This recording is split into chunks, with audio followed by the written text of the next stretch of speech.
Have you ever found yourself questioning the relationships and commitments in your life as you grow older? Do you feel like the time and energy you once devoted to others no longer aligns with your peace and happiness? If so, you're not alone. At 65, I've come to realize that the way we approach relationships, time, and even solitude changes profoundly as we age. In this video, I'll share the powerful lessons I've learned about prioritizing what truly matters and letting go of what no longer serves me. By watching until the end, you'll discover why time becomes the most precious thing as we age and how you can reclaim it for yourself. You'll learn how relationships naturally evolve and why sometimes stepping back from certain people is not only okay, it's necessary for your peace. I'll also reveal how embracing solitude has become a source of joy and clarity rather than loneliness. If you're seeking more meaningful connections, less drama, and more time for the things that matter, this video is for you. Stay with me until the end to uncover life-changing insights that can help you embrace this new chapter of life with confidence and fulfillment. Let's dive in. If you are not subscribed, I recommend subscribing and activating the notification bell so you don't miss any videos. Your support means a lot to me, and if you enjoyed this video, you can help me continue spreading the valuable lessons by liking and sharing it. If you like the topic of this video, please comment 1. If you don't, please comment 0 to let me know how I can improve and make better videos for you. Now, let's begin. Time feels more precious than ever at 65, a realization that hits with a profound weight yet brings immense clarity. It's as if life is whispering a truth we all try to ignore when we're younger. Time isn't infinite. Back then, we lived as though it stretched endlessly before us. We wasted hours on trivial pursuits, conversations that left us hollow, relationships that drained instead of fulfilled, or obligations we shouldered out of guilt rather than choice. But now, every passing moment feels like a sacred gift, not something to squander on the unimportant. This realization doesn't stem from fear. It comes from a deep, hard-earned wisdom that life has etched into my soul. Time has transformed from a simple measure of hours into the foundation of how I choose to live, love, and experience the world. At this stage, every sunrise seems to blaze a little brighter. Every heartfelt conversation feels like a treasure, and even the quiet moments, sipping coffee while the world stirs awake or strolling through a peaceful park, carry a weight of meaning I never fully appreciated before. There's an undeniable beauty in these ordinary moments, a richness that only becomes visible when you've lived enough to know their fleeting nature. Time, once taken for granted, has become my most loyal companion and most demanding teacher. Through this lens, I've learned a liberating truth. Not everything or everyone deserves a piece of my time. And while it might seem selfish to some, I see it as an act of self-respect. Our energy is finite, and so is our patience. Why waste either on things or people that bring no joy, peace, or alignment with our values? Now, I ask myself hard but necessary questions. Is this worth my energy? Does this bring me closer to happiness? Does this honor who I am becoming? If the answer is no, I've learned to gracefully let go. It's not easy, but it's essential. Letting go isn't rejection, it's choosing to embrace what truly matters. For me, this shift has redefined relationships. I no longer say yes to every event or tolerate shallow conversations just to be polite. I seek out connections that nourish my spirit, relationships where authenticity flows freely, and where my time is cherished as much as I cherish theirs. A deep conversation over tea with someone who truly sees me is far more fulfilling than attending a noisy gathering where I feel invisible. This isn't about isolating myself, but about honoring my life, my energy, and my time. Time has also taught me another humbling truth. Not every relationship is meant to last forever, and that's okay. When I was younger, I clung to relationships, believing they all required relentless effort to survive. I remembered every birthday, attended every gathering, and reached out even when my heart was exhausted because I thought that's what made me a good friend, a reliable family member, and a person of value. But over the years, I've realized something vital. Not all relationships are equal. Some uplift and nurture you, filling your life with love and laughter. Others, however, only drain and deplete, leaving you wondering why you held on for so long. Now, I let go of the belief that every bond must be preserved at all costs. I've learned to cherish those who make the effort to meet me halfway and release those who don't. It's not bitterness, it's growth.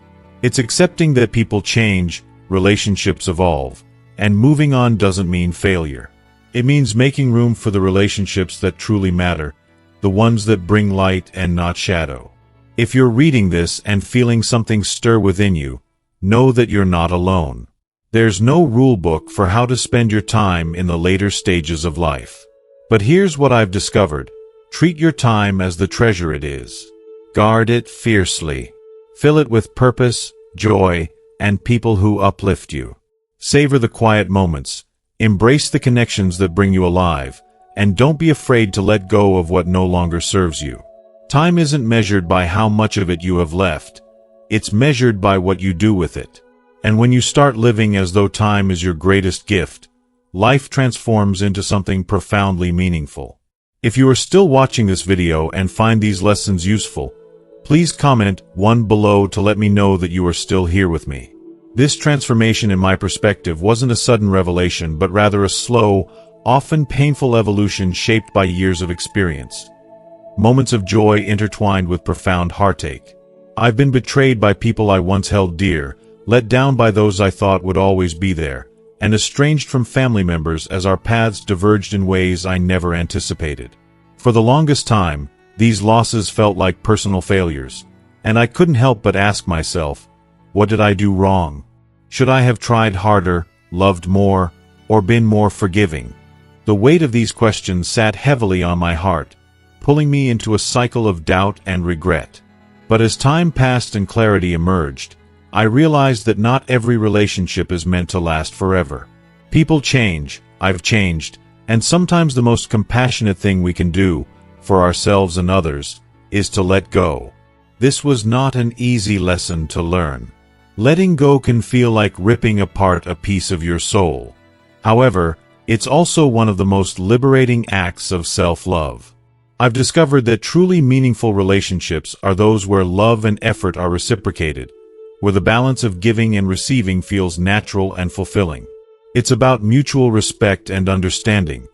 Do they celebrate your victories as much as you do theirs? Do they bring light into your life, or do they leave you feeling drained and unseen? As I've grown older, my circle of connections has naturally become smaller. And while that once filled me with sadness, now I see it as a gift. What remains is a tapestry of deep, authentic bonds that bring immeasurable richness to my life. The friends and family who are still by my side today are those who truly understand me, flaws and all. They are the ones who lift me on my darkest days and celebrate my smallest wins as if they were their own. I've stopped clinging to relationships that no longer align with my values or my journey, and while this choice has left some empty spaces, it has also created room for the kind of love that feels effortless and pure.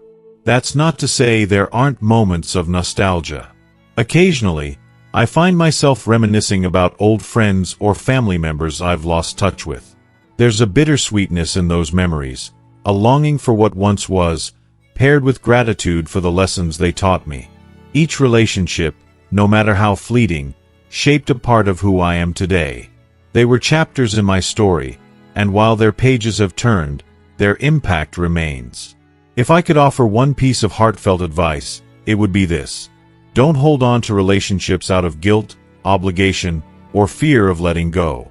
Life is a series of evolutions, and not every connection is meant to follow you through each stage. Release those that bring more pain than peace.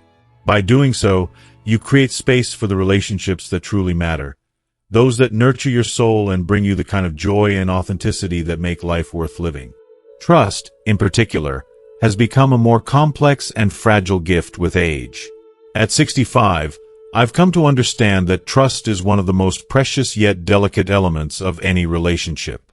It's not something to be given freely or carelessly anymore. When broken, trust leaves scars that linger long after the initial hurt fades. In my younger years, I trusted easily, often naively. I believed in the goodness of others without hesitation, offering my heart, my loyalty, and my time without restraint. And while that openness led to some truly beautiful connections, it also exposed me to betrayal and disappointment. The heartbreaks I've endured have taught me the value of discernment. I've been let down by friends who prioritized their own needs over mine, family members whose choices created painful distances, and colleagues who chose ambition over integrity. These experiences have left their mark, but they've also taught me resilience and the importance of boundaries. Trust, I've learned, must be earned, not through words, but through consistent actions. And yet, I don't regret the love I've given or the risks I've taken in relationships. Those moments of vulnerability, even when they led to pain, have shaped my capacity for compassion and strength. They've taught me to cherish the people who stand by me through thick and thin and to release those who do not. Life is too short and too precious to spend it entangled in relationships that do not nourish your spirit. Surround yourself with those who see your worth, value your presence, and fill your days with light. Let go of the rest with grace, knowing that every connection, whether fleeting or lifelong, has contributed to your journey in ways both seen and unseen. Life has a way of teaching us lessons we never thought we'd need, and trust is no exception. My experiences have reshaped the way I approach trust, not with bitterness, but with a profound sense of caution. There was a time when I would eagerly welcome new people into my life, my heart open and hopeful, thinking, how can I connect with this person? Now, my first instinct is to ask, what are their motives? It's a painful shift, one that carries the weight of past disappointments, but it's a necessary armor in a world where not everyone values sincerity. And yet, I've realized that trust isn't solely about others, it's about yourself too. One of the most emotional and empowering lessons I've learned is to trust my instincts. For too long, I silenced that inner voice, dismissing my discomfort as paranoia or overthinking. But those feelings, they're often red flags, waving furiously to protect us. I've walked away from relationships that once felt like the foundation of my life but had turned toxic. Letting go wasn't easy. It was heartbreaking, a mix of sorrow and relief, but it was also the ultimate act of self-respect. Protecting my peace has become a sacred priority, even if it means making difficult decisions. After all, you can't pour from an empty cup, and peace is what fills you. Still, I haven't closed the door on trust altogether. There are moments when people surprise me in the most beautiful, heartwarming ways. A stranger offering help without expecting anything in return, a neighbor showing genuine care during a storm, or a friend reaching out just to check in. These gestures remind me that trust isn't gone, it's just different. It's something to be built slowly, brick by brick, with boundaries as the scaffolding. Boundaries don't mean walls. They mean valuing yourself enough to let trust grow naturally, with the right people. My circle may be smaller now, but it's filled with people who have proven themselves through kindness, respect, and consistency. And that's enough. If you find yourself more guarded as you get older, know this, it's not a flaw. It's wisdom. Guarding your trust isn't shutting others out, it's honoring your worth. The changing pace of life, a bittersweet reflection. At 65, it's impossible to ignore how much the world has transformed. The pace of life feels like a runaway train, faster, louder, and more demanding than ever before. Technology has brought convenience and progress, but along the way, something irreplaceable has been lost. I often find myself longing for the warmth, simplicity, and genuine connections that once defined my world. I grew up in a time when relationships felt alive, vibrant, and deeply meaningful. Neighbors weren't just faces behind closed doors, they were friends. We didn't need elaborate plans or formal invitations to drop by. A knock on the door was all it took to share a cup of coffee, exchange stories, or simply enjoy each other's presence. Families gathered not out of obligation but out of love, filling homes with laughter and the comfort of togetherness. Time wasn't measured in productivity but in moments that nourished the soul. Now, everything feels different. People seem perpetually busy, caught in the whirlwind of success, endless responsibilities, and the demands of an always connected world. Conversations that used to linger and unfold naturally have been replaced by hurried exchanges, squeezed between notifications and distractions. Even family time feels strained, often overshadowed by distance or competing priorities. Technology, for all its marvels, plays a dual role in this change. I'm grateful for the ability to video call my grandchildren or reconnect with old friends through social media. Those tools are gifts, but they're no substitute for the magic of sitting across from someone, hearing their unfiltered voice, and feeling their presence. Screens can only do so much. Sometimes, I ache for the simplicity of just being together. No texts, no alerts, no interruptions. Just the quiet joy of sharing a moment that doesn't need to be documented or scheduled. It's not that I resent progress. I recognize its importance.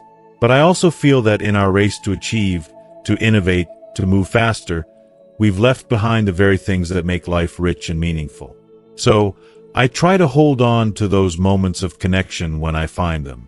I remind myself to savor the small joys, a handwritten letter, an unhurried conversation, or the warmth of an unexpected visit. Those are the treasures that no amount of progress can replace, and they're the ones I cherish most. The unrelenting hum of technology in our modern lives can sometimes feel like a tidal wave, relentlessly washing over us with notifications, updates, and breaking news that demand our constant attention.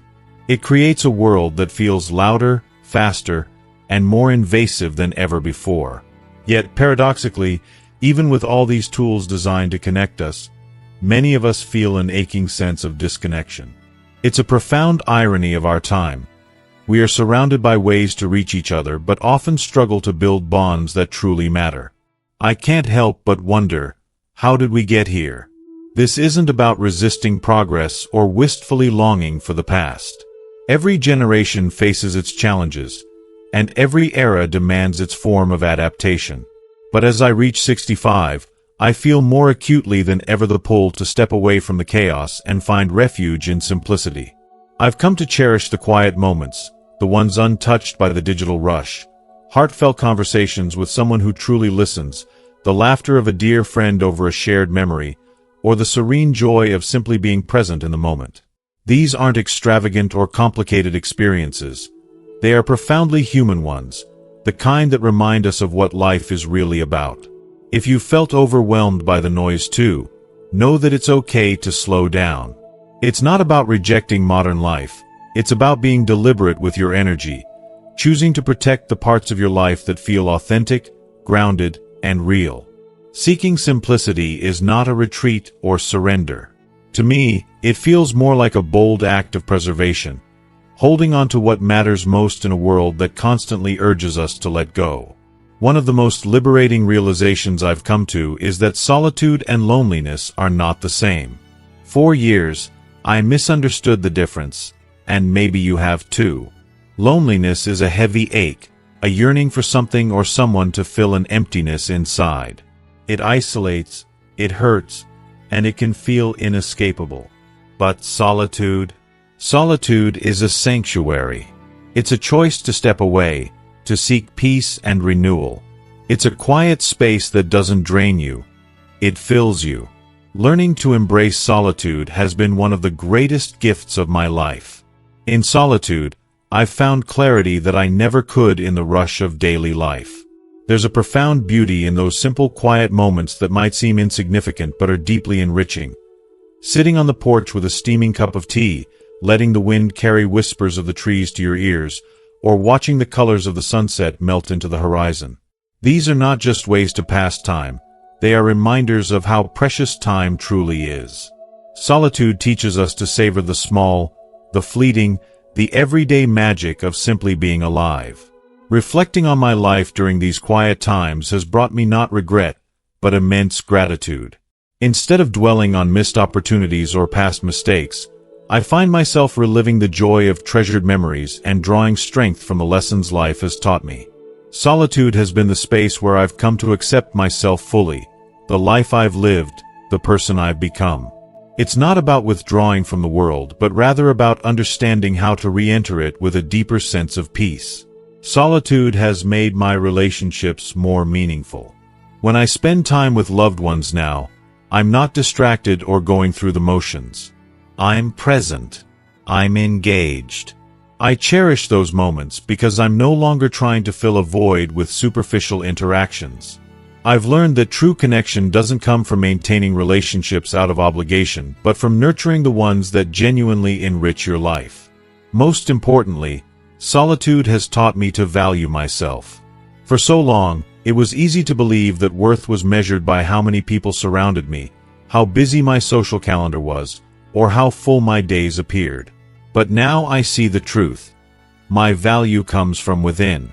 It comes from knowing who I am and what truly matters to me. If you've ever feared being alone, let me gently challenge that fear. Solitude isn't something to run from. It's a gift waiting to be unwrapped. It's a chance to hear your thoughts, prioritize your peace, and reconnect with your soul in a world that too often pulls us away from ourselves. The more I embrace solitude, the more I realize its power. It's not about isolation. It's about intention. It's about finding balance and joy in the quiet moments, letting go of distractions and pressures, and focusing on the life I want to live. If you allow it, solitude can be your greatest ally, offering strength, clarity, and fulfillment. In the stillness, you might discover a sense of peace and purpose far deeper than anything the noise of the world could ever provide. Why I choose to avoid certain people now isn't about harboring bitterness or resentment. It's about protecting my peace and honoring the life I've built. For years, I didn't understand this concept. I thought that being a good person meant always being available, always saying yes, and always making time for everyone, no matter how I felt. I believed that the measure of my worth was in how much I could give to others. My time, my energy, my emotional support. It wasn't until much later in life that I realized this approach was slowly chipping away at me. I was left feeling drained, unappreciated, and even resentful at times. I had stretched myself so thin trying to please others that I lost sight of what truly mattered, my happiness and well-being.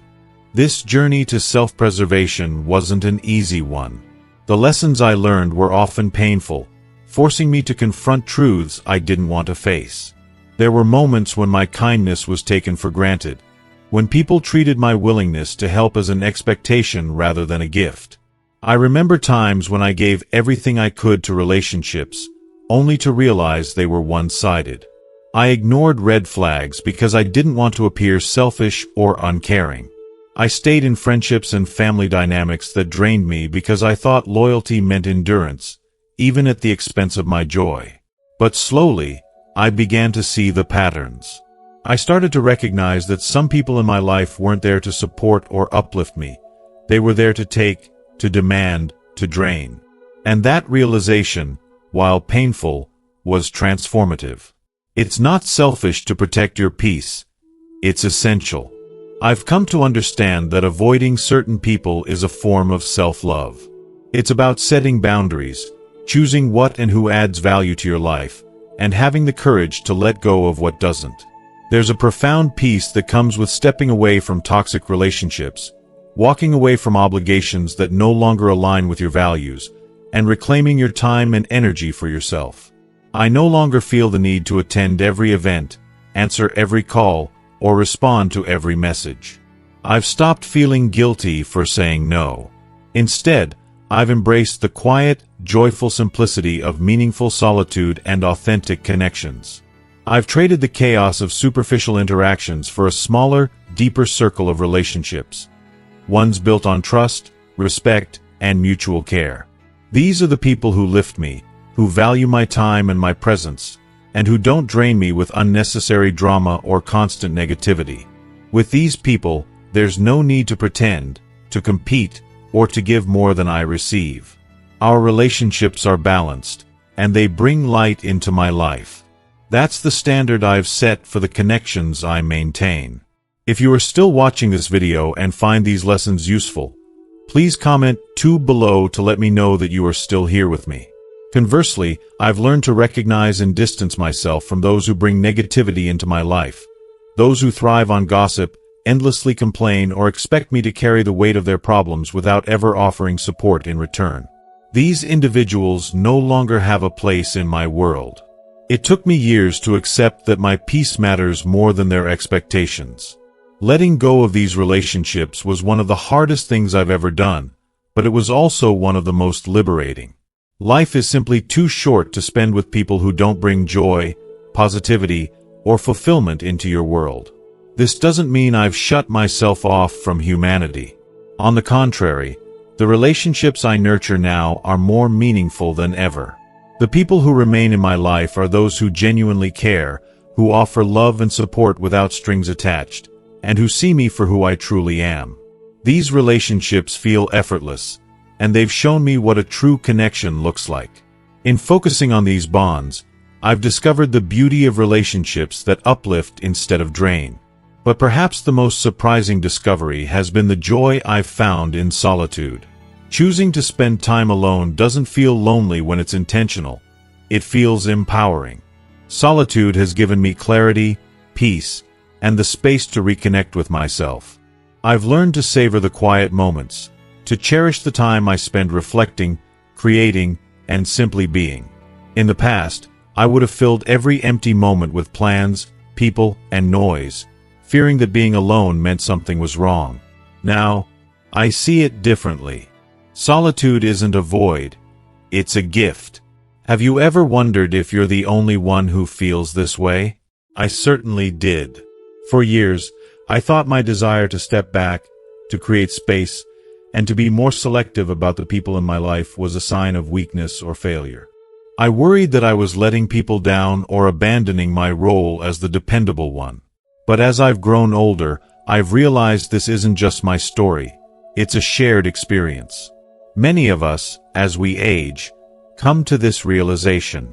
We see the patterns in our relationships, we recognize the toll they've taken on us, and we choose to prioritize ourselves for the first time. It's not easy, and it often comes with feelings of guilt and doubt. But in the end, it's one of the most important choices we can make. For decades, I poured myself into others, believing that this was the path to fulfillment. I thought that by always being available, I was creating a life of meaning. But I see now that true meaning comes not from how much you give to others, but from how well you care for yourself. By choosing to protect my peace, I found a freedom and happiness I never thought possible. I've learned that life isn't about pleasing everyone. It's about creating a life that pleases you. And in doing so, I've finally found the peace I was searching for all along. As I've spoken with friends and peers over time, one theme has become clear. There comes a point in our lives when the constant striving to be everything to everyone begins to fade. It's not a sudden shift, but a gradual realization, like waking up from a long dream. For much of our earlier years, we may have poured ourselves into relationships, juggling commitments, and saying yes far more often than we should have. We did this out of love, duty, or perhaps even the fear of letting others down. But now, in the later stages of life, a quiet but undeniable voice inside us says, enough is enough. This isn't a selfish act, it's a deeply human one. We start to understand that our energy is finite, and if we try to give it to everyone, we'll have nothing left for ourselves. Relationships that once felt like lifelines may now feel like weights, pulling us down rather than lifting us. Superficial connections, the ones built on convenience or obligation, lose their sparkle. They no longer bring us the fulfillment we once thought they did. Instead, we find ourselves craving something deeper, something real. It's the meaningful conversations that now light up our days, those late-night talks with a trusted friend where you feel truly heard, or moments of shared laughter with someone who knows you better than you know yourself. We start to genuinely value relationships, those rare connections where we can show up as our full, imperfect selves without fear of judgment. These are the bonds that energize us, that remind us of the beauty of human connection, and that make life richer. But this transition is not without its challenges. Letting go of relationships, Even those that no longer serve us can feel like letting go of a part of our identity. It's hard to say no to people who have relied on us for years, even if continuing to give in would only leave us drained. There's a sense of guilt that can creep in, whispering that we're being selfish or uncaring. But here's the truth we must hold on to. Self-care is not selfish, it's essential.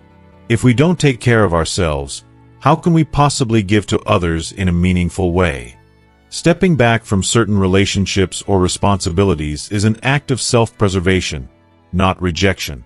It's about recognizing that we can't pour from an empty cup, no matter how much we may want to. By saying no to what drains us, we make room for the things that fill us with joy and peace. This doesn't mean cutting people out of our lives entirely. It's about creating boundaries, about learning to say, "This is what I need to thrive." And here's something that often surprises us. We're not alone in this journey. So many people in their 60s, 70s, and beyond are making the same choices, quietly but powerfully redefining their priorities. It's not about shutting people out or retreating from the world. It's about choosing to live intentionally, to focus on what truly matters. It's about finding clarity and peace in a world that often feels overwhelming and chaotic. If you've started pulling back from relationships or commitments that no longer serve you, take heart. It's not a sign that something is wrong. It's a sign that you're growing. You're evolving into someone who values your time, energy, and emotional well-being enough to protect it. This is growth in its purest form. Learning to honor yourself and the life you want to live. Yes, letting go can be painful. It's natural to feel a sense of loss as you release connections that once felt significant. But there's also beauty in this process. Letting go of what no longer brings you joy opens the door for something greater. It creates space for relationships that are nurturing, for bonds that uplift you rather than weigh you down. This shift is a gift you give to yourself, an opportunity to embrace connections that feel meaningful and authentic. This stage of life is not about how many people you can count on. It's about the depth and quality of the connections you have. It's about treasuring the people who see you, who understand you, and who make your life richer simply by being in it. And if you found yourself stepping back, seeking simplicity and authenticity in your relationships, take comfort in knowing you're not alone. Together, we are learning what it means to live a life that is not defined by obligation or the expectations of others, but by the quiet, steady joy of being true to ourselves. We're finding our way to lives that are simpler, more fulfilling, and unapologetically authentic. And isn't that the kind of life we've been yearning for all along? The one where we can finally breathe, rest, and savor the beauty of what truly matters. Embracing this chapter of life is not about endings.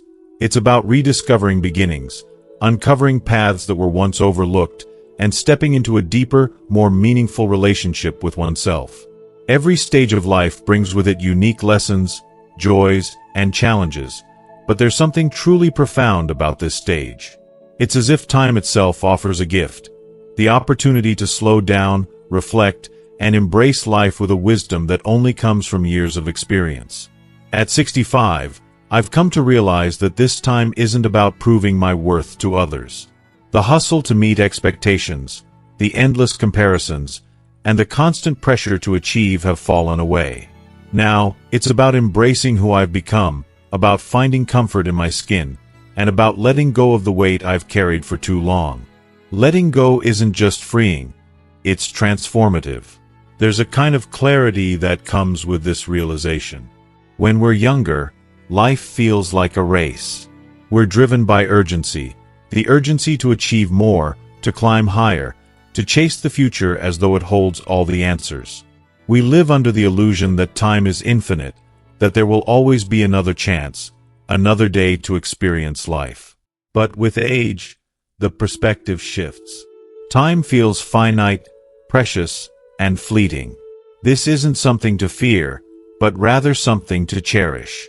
It's a reminder to focus on the present, the only time we truly have. The rush to achieve fades, replaced by the joy of simply being. If you are still watching this video and find these lessons useful, please comment 3 below to let me know that you are still here with me. This chapter of life is about simplicity, about finding happiness in the smallest of moments. It's about savoring the morning sunlight as it streams through the window, watching the leaves dance in the breeze, or listening to the sound of rain tapping gently on the roof. It's about the warmth of a good cup of tea, the laughter of a loved one, or the quiet contentment of sitting in a favorite chair. These moments may seem ordinary, but they carry a richness that is hard to put into words. They're not just moments, they're reminders of what truly matters. In these small, quiet experiences, I found treasures more valuable than anything money can buy. Reflection has become a cornerstone of my days. Looking back over the years, I see my life as a vibrant tapestry, woven with threads of joy, pain, love, and loss. Each thread tells a story. The triumphs, like golden streaks, shine brightly, marking the moments when life felt boundless and full of possibility. The heartbreaks, darker and heavier, may have left scars, but they've also taught me resilience. Even the mistakes, which once felt so overwhelming, now seem like stepping stones, guiding me to where I am today.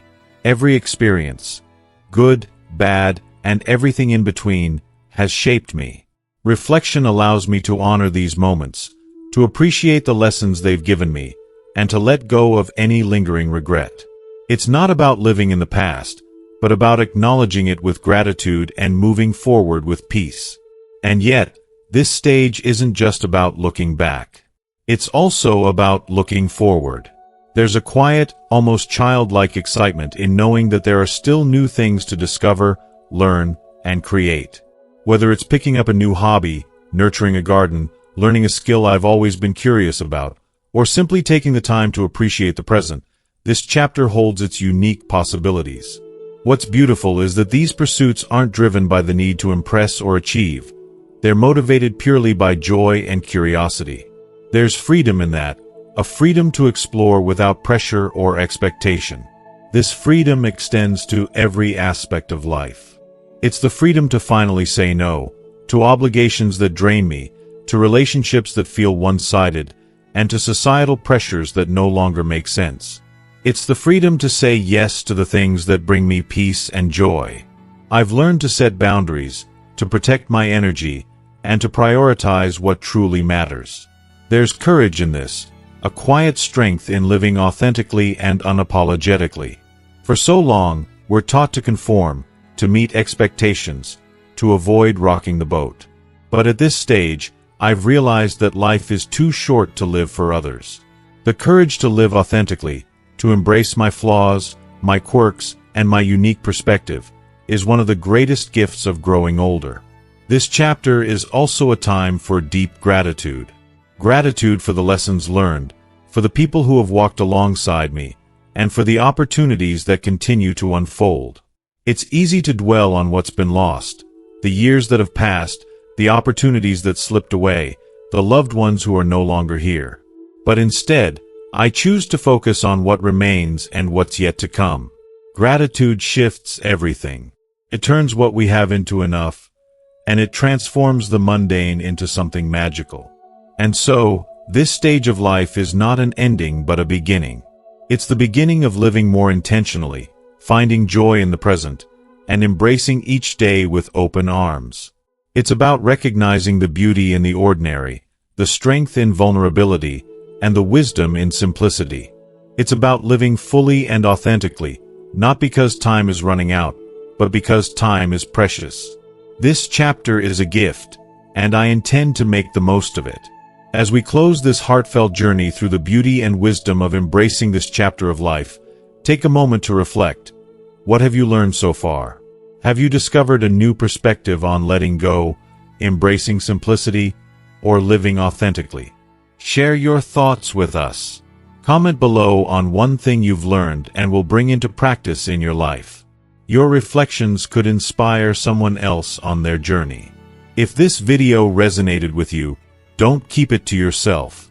Please like, share, and subscribe to our YouTube channel for more content that uplifts, inspires, and empowers. Thank you for being part of this conversation. Your voice matters. See you in the next video. Glowing Star.